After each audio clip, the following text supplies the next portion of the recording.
Nous devons terrasser ce dragon qui est en nous, l'ego, qui représente un tiers de ce que nous sommes. Nous sommes en effet composés de 3 consciences. Le second tiers est la conscience christique. Le tiers restant, l'ADN, est précisément l'enjeu de la bataille. La récupération des mémoires du commando d'élite marquera la fin de la programmation des faux dieux et la prise de contrôle de l'ADN, qui est une interface de lecture de la matrice artificielle capable d'interagir avec elle et donc de créer ou de modifier le réel. Ce processus alchimique aboutira au final à la sublimation de l'ADN, appelé à redevenir un corps de lumière rendu à sa dimension originelle au moment de brandir l'épée de la révélation et de l'accomplissement, l'épée d'or du commando d'élite en éveil. Nous devons ainsi tous reforger en nous l'épée d'or qui a été brisée à l'origine par manipulation génétique. Le message christique s'adresse directement au commando d'élite infiltré dans le monde qui lutte contre l'ego. Jean 15, 19. Si vous étiez du monde, le monde aimerait ce qui est à lui. Mais parce que vous n'êtes pas du monde et que je vous ai choisi du milieu du monde, à cause de cela, le monde vous hait. Ces paroles s'adressent aux chevaliers qui ne sont effectivement pas de ce monde, mais qui se sont infiltrés dans ce monde via une faille au cœur de l'animal humain génétiquement modifié. Beaucoup d'âmes se sont incarnées à travers l'histoire et se sont éveillées à la vérité. Ces êtres ont tous porté le même message d'amour. L'un d'entre eux, quelle que soit son identité ou son époque, l'a porté plus haut encore que tous les autres. En témoigne l'empreinte laissée sur le suaire de Turin. Pourquoi a-t-il mieux réussi que tous les autres? Tout simplement parce que son corps n'a pas subi de formatage à la naissance. Comment la résistance est-elle parvenue à infiltrer dans notre dimension un corps entièrement pur, c'est-à-dire exempt de toute bile noire, permettant à une âme d'exception de préserver la totalité de ses mémoires? Les manipulations génétiques, les récoltes d'ovules et de semences dont témoignent aujourd'hui les victimes d'enlèvements, entre guillemets, extraterrestres, nous en apportent la réponse. Ils correspondent en tout point à ce que le récit de la naissance du Christ a appelé l'Immaculée Conception.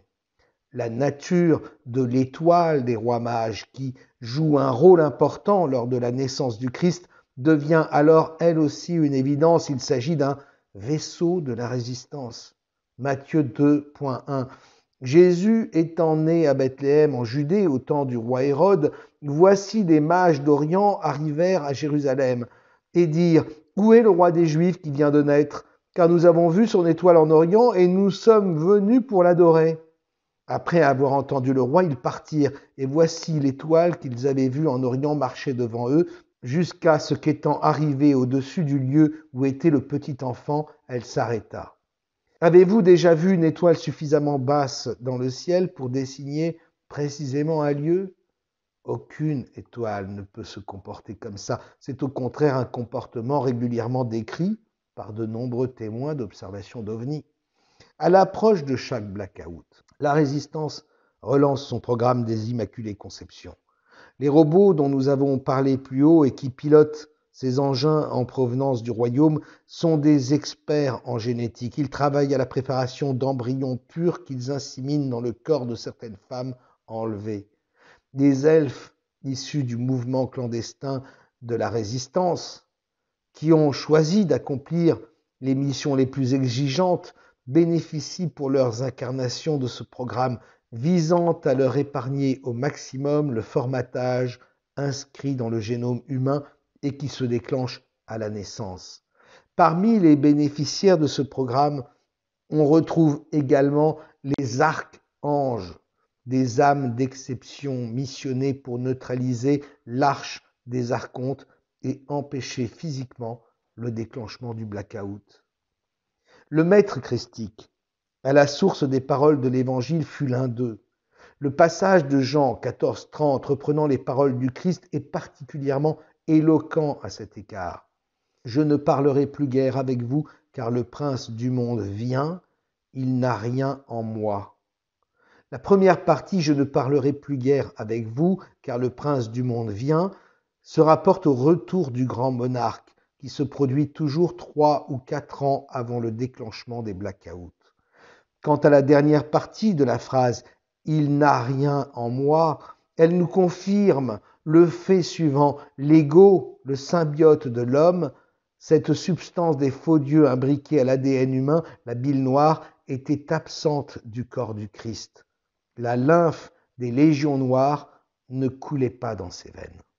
Lorsque les faux dieux ont découvert le programme de ces naissances immaculées, ils ont fait en sorte d'empêcher les naissances de ces êtres parfaits. L'histoire relate ainsi comment Pharaon puis Hérode ont ordonné de mettre à mort les nouveau-nés. S'il s'agissait simplement de répondre à la peur suscitée par une prophétie, le procédé paraîtrait barbare et excessif. En revanche, même si cette histoire de l'Égypte antique reste symbolique, si l'ordre s'appuyait sur une connaissance concrète en lien direct avec notre théorie, alors tout devient logique.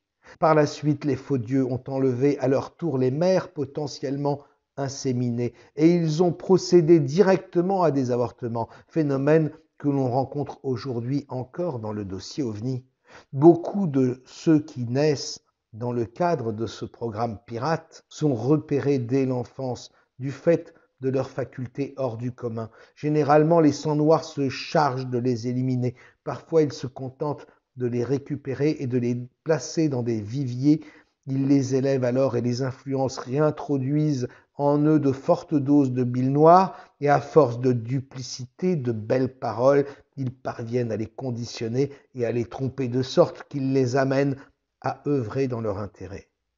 C'est ce qui arriva sans nul doute à Moïse, descendant de la lignée d'Akhénaton, même si cette histoire est peut-être une pure invention. Le symbole du panier dérivant dans les eaux du fleuve, symbole que l'on retrouve avec Rémus et Romulus, est réservé aux êtres dont l'ADN a été spécifiquement préparé afin qu'ils accomplissent une mission particulière et qui ont été récupérés in fine par les archontes. Si l'enfance du personnage de Jésus, porteur du message christique, ne connaît pas un tel épisode, c'est tout simplement parce qu'à la différence des 3 autres, il a échappé au contrôle des légions noires.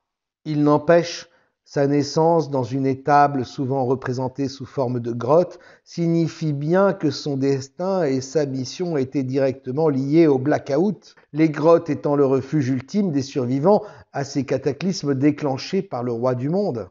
Quoi qu'il en soit, tout au long de leur vie, tous ces êtres d'exception subissent les attaques terribles du bas astral. Leurs corps capables de défier les lois de la physique sont une cible de choix. Ils deviennent ainsi un champ de bataille où cette guerre cosmique fait rage, tandis que les 2 camps se disputent leur âme dans le visible comme dans l'invisible jusqu'à leur dernier souffle. Tentative avortée. Les interventions de la résistance ne se limitent pas au programme des naissances immaculées. Nombreux sont les programmes mis en place depuis la matrice originelle en coordination avec les cellules de résistance du haut astral et activés à l'approche de chaque blackout. Là encore, les 2 camps se livrent à une guerre sans merci. Les uns tentant d'éveiller le commando d'élite en le reconnectant à ses mémoires par un travail sur l'ADN, les autres empêchant cet éveil en brouillant les messages jusqu'à provoquer parfois la folie. À travers les âges, la résistance, désireuse de reproduire sur Terre, consciemment ou pas, ce qu'elle avait été dans la matrice originelle, a connu des fortunes diverses.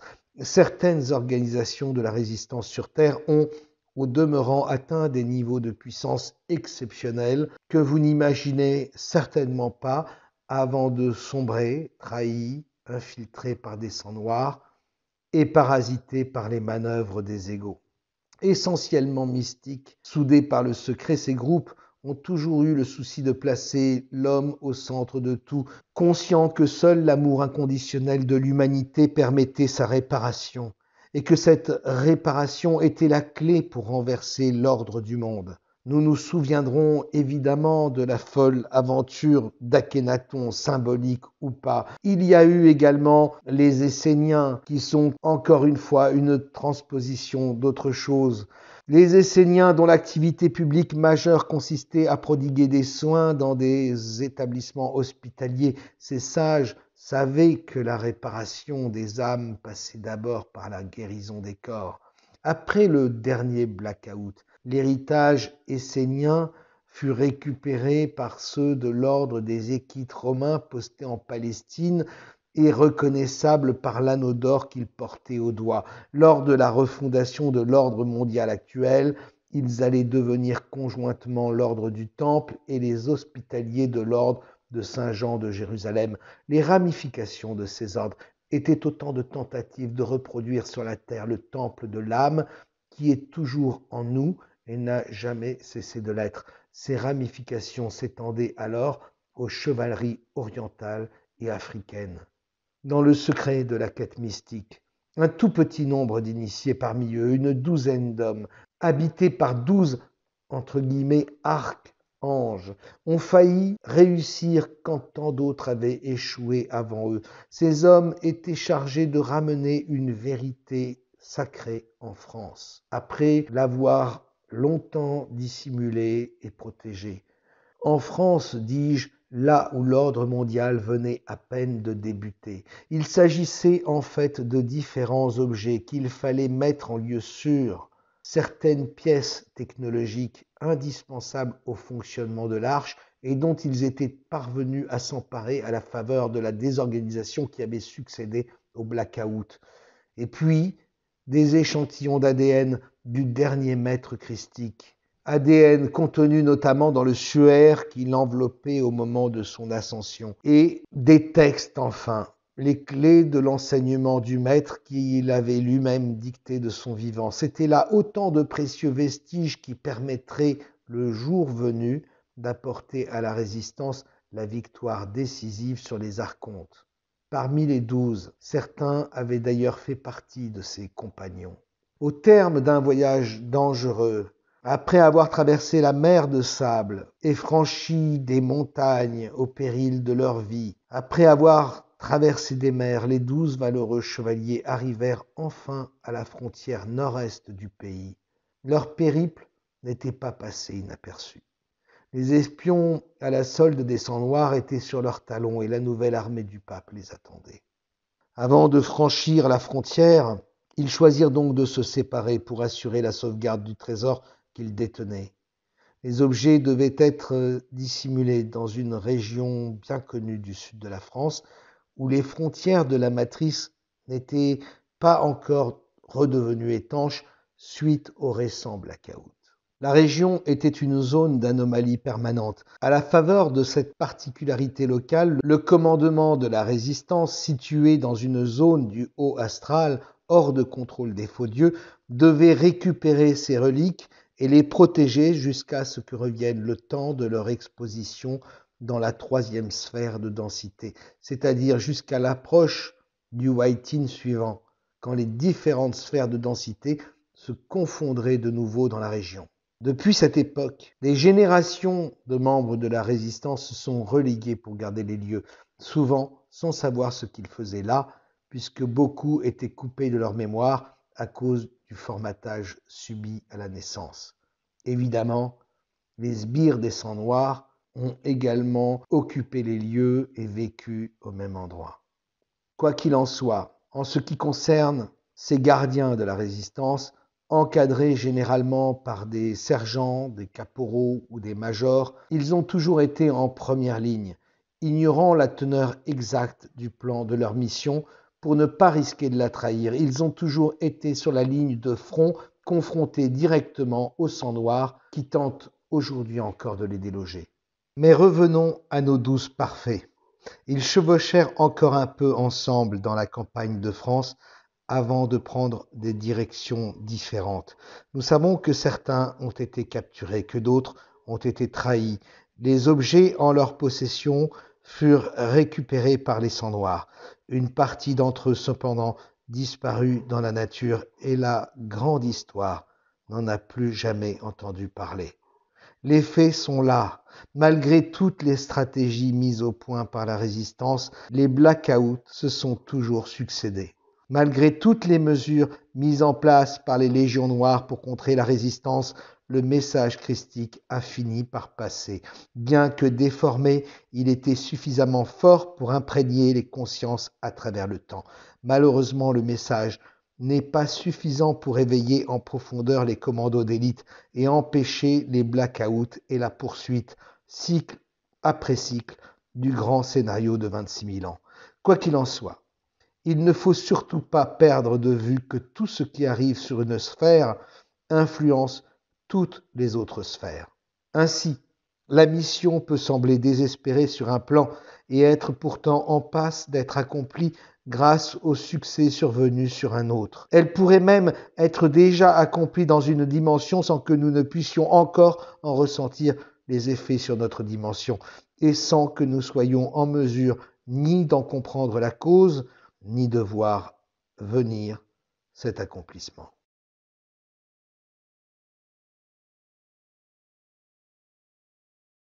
Certains lecteurs se demanderont pourquoi Yahvé n'a pas purement et simplement supprimé le message christique lors de l'instauration du nouvel ordre mondial suivant. En fait, il ne pouvait pas le faire parce que certaines consciences avaient échappé aux effets du blackout et s'étaient éveillées. Certains commandos d'élite avaient déjà acquis la première ou même la seconde épée de pouvoir. Le programme des Immaculées Conceptions concernait en effet un grand nombre de commandos d'élite dont les mémoires avaient été en partie restaurées. Cela constituait l'avant-garde de la résistance. Or, devant l'imminence du blackout et après l'ascension du maître christique qui détenait l'épée d'or de la révélation et de l'accomplissement, son corps pouvait donc devenir un corps de lumière, ces éveillés se réfugièrent dans les profondeurs des grottes des Pyrénées. Après que le blackout ait dévasté la Terre, ce pôle de résistance tenta de reprendre la parole auprès des survivants retournés à l'état sauvage. Certains avaient même réussi à purifier encore un peu plus leur ADN, contrôlant leur ego presque totalement, le déprogrammant et atteignant ainsi le titre de parfait. Leurs yeux brillaient par instants comme des éclairs et leur peau était plus blanche que le lait. Le fief des Pyrénées avait missionné à Jérusalem les 12 chevaliers dont nous venons de relater l'histoire et ils attendaient leur retour avec impatience. Sans perdre de temps, la résistance s'organisait déjà en prévision du futur blackout qui aurait lieu 1000 ans plus tard. Ainsi, à défaut de pouvoir éteindre immédiatement l'incendie, les sbires de Yahvé choisirent d'en prendre le contrôle. Ils détenaient la force et l'autorité, ils contrôlaient l'histoire. Ces nouveaux maîtres du monde s'installèrent en Avignon, au plus près du foyer de la résistance, pour mieux l'étouffer dans l'œuf grâce à la nouvelle armée du pape. La parole christique étant déjà très répandue, ils décidèrent de l'utiliser à leur avantage. Ils l'introduisirent dans la fable d'un personnage mi-homme, mi-dieu qu'ils avaient inventé, une sorte de maître christique judéisé, transposèrent le lieu et les sites originaux de l'histoire du maître christique en Judée et rédigèrent un Nouveau Testament qu'ils associèrent à l'Ancien, lequel était entièrement dédié à la gloire de Yahvé. Par ce subterfuge, ils parvinrent à détourner le message, attribuant le rôle du Père céleste à Yahvé et renforçant du même coup son pouvoir sur le troupeau humain. C'est par cette imposture que débuta l'ordre mondial de 1000 ans dans lequel nous vivons et qui arrive aujourd'hui à son terme. Nous sentons aujourd'hui en effet un frémissement, quelque chose que l'on effleure du bout des doigts, comme la présence d'un autre monde, aussi concret que le nôtre, mais séparé de lui par une membrane de moins en moins étanche, comme si la frontière entre les deux matrices était sur le point de céder. Contraint de fonder la religion chrétienne lors du dernier blackout, Yahvé s'est donc accaparé le message du Christ pour mieux le détourner à son profit. Ce n'est pas par hasard si la prière la plus puissante de la liturgie catholique a été subtilement modifiée au début des années 60 lors du Concile de Vatican II. Tout le monde connaît le Notre Père dont nous avons déjà parlé plus haut. Notre Père qui es aux cieux, que ton nom soit sanctifié, que ton règne vienne, que ta volonté soit faite sur la terre comme au ciel. Donne-nous aujourd'hui notre pain de ce jour. Pardonne-nous nos offenses comme nous pardonnons aussi à ceux qui nous ont offensés. Et ne nous soumets pas à la tentation, mais délivre-nous du mal. N'y a-t-il donc là rien qui vous choque? Regardez la façon dont la prière se termine. Et ne nous soumets pas à la tentation, mais délivre-nous du mal. Si vous vous adressez à votre Père, qui donc est votre Père? Croyez-vous qu'un principe divin, quel qu'il soit, puisse soumettre qui que ce soit à la tentation? Assurément non, car tout le monde sait bien que le tentateur, c'est le diable, pas Dieu, et que c'est le diable seul qui s'amuse à tenter les hommes. Ainsi, en nous apprenant cette prière sous cette forme, le Vatican a fait en sorte que le diable devienne officiellement le père de tous les croyants. Voilà encore un terrible piège qui fait froid dans le dos, surtout lorsque l'on sait que la prière originelle se disait ainsi autrefois: ne nous laisse pas succomber à la tentation et délivre-nous du mal. Dans cette version initiale, le Père était bien un protecteur auquel les hommes pouvaient avoir recours en récitant cette prière qui nourrissait un puissant égrégore de la résistance. Aujourd'hui, l'égrégore toujours aussi puissant s'est inversé. Il emprisonne au lieu de libérer. La ficelle était tellement grosse qu'elle a fini par se voir. De nombreux fidèles ont donc dénoncé cette malversation, de sorte que le pape François a demandé à ce que la prière redevienne ce qu'elle était au commencement. Mais pour beaucoup, le mal est déjà fait, car de nombreuses générations continuent d'utiliser la prière détournée. Il est révélateur également que la terre d'Israël soit telle que l'annonce Yahvé lui-même, son héritage. C'est la terre où il aime séjourner dans les bas-fonds, à l'abri des rayonnements cosmiques. Il se trouve que la terre d'Israël est le nœud de conflits inextricables dans lesquels les hommes sont empêtrés depuis toujours. C'était déjà le cas des Romains, c'était le cas des Templiers, c'est encore le cas aujourd'hui. Ce n'est pas la terre ni les hommes d'Israël qu'il faut blâmer, mais les sangs noirs qui ont décidé de transposer l'histoire du Maître christique sur cette terre, et le diable qui y a élu domicile il y a plusieurs milliers d'années et qui continue d'imposer son joug à l'humanité. Il est révélateur que le concept fondamental du pardon libérateur, l'un des plus puissants facteurs d'élévation de l'âme, socle du message christique, ait été perverti et tordu à ce point qu'on l'ait assimilé à l'imposture du péché originel, puis substitué au sentiment de culpabilité qui est son exact contraire en ce qu'il enchaîne les âmes au lieu de les libérer et les rabaisse pour finalement réduire l'homme à la plus totale soumission. Il est révélateur que la fameuse phrase du Christ, Matthieu 19, 19, « Tu aimeras ton prochain comme toi-même », phrase qui est la clé du salut donné aux hommes, car elle constitue l'accomplissement de la loi en une seule parole, et vu son sens dénaturé au point de nous faire sentir coupables. Le comme ayant pris doucement le sens de au moins autant que, sous-entendu, nous nous aimons beaucoup trop et donc mal. En réalité, comment ressentir trop d'amour alors que l'amour est justement l'accomplissement de la loi? Romains 13, 10, l'amour ne fait point de mal au prochain, l'amour est donc l'accomplissement de la loi. Je rappelle que l'accomplissement de la loi est la condition permettant de libérer la conscience christique de l'emprise des faux dieux en vertu du marché de dupes passé avec Yahvé. Le sens premier de cette phrase clé est en fait « aime ton prochain et aime-toi toi-même ». Ne pas entendre comme dans le sens d'un « et » qui additionne, c'est se priver de la clé du paradis. Car comment aimer son prochain si l'on n'est pas capable de s'aimer soi-même ou si on s'interdit de le faire? L'amour est la clé. L'amour est la première clé.